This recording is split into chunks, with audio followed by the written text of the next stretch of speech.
जय श्री कृष्ण।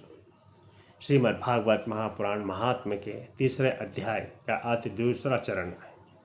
प्राकृत चंद्रमा की भांति उनमें वृद्धि और क्षय रूप विकार नहीं होते। उनकी जो 16 कलाएं हैं उनमें सहस्त्रों चिन्मय किरणें निकलती रहती है। इससे उनके सहस्त्रों भेद हो जाते हैं। इन सभी कलाओं से युक्त नित्य परिपूर्ण श्री कृष्ण इस व्रज भूमि में सदा ही विद्यमान रहते हैं। इस भूमि में और उनके स्वरूप में कुछ भी अंतर नहीं है। राजेंद्र परीक्षित, इस प्रकार विचार करने पर सभी ब्रजवासी भगवान के अंग में स्थित है। शरणागतों का भय दूर करने वाले जो ये व्रज है उनका स्थान श्री कृष्ण के दाहिने चरण में है। इस अवतार में भगवान श्री कृष्ण ने इन सबको अपनी योग माया से अभिभूत कर लिया है। इसी के प्रभाव से ये अपने स्वरूप को भूल गए हैं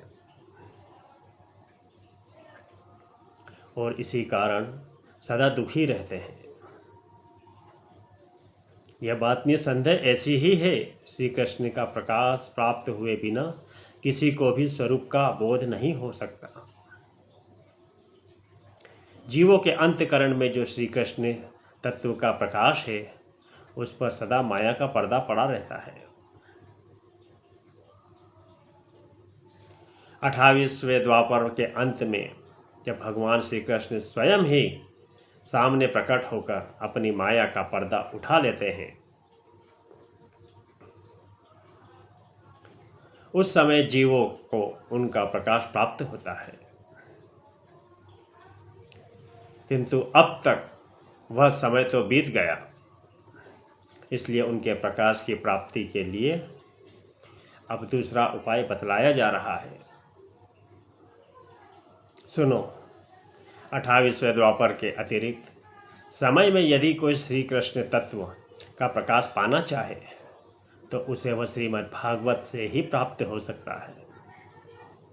भगवान के भक्त जहाँ जब कभी भागवत शास्त्र का कीर्तन या श्रवण करते हैं वहाँ उस समय भगवान श्री कृष्ण साक्षात रूप से विद्यमान रहते हैं। जहाँ श्रीमद् भागवत का एक या आधे श्लोक का भी पाठ होता है वहाँ भी श्री कृष्ण अपनी प्रियतमा गोपियों के साथ विद्यमान रहते हैं। इस पवित्र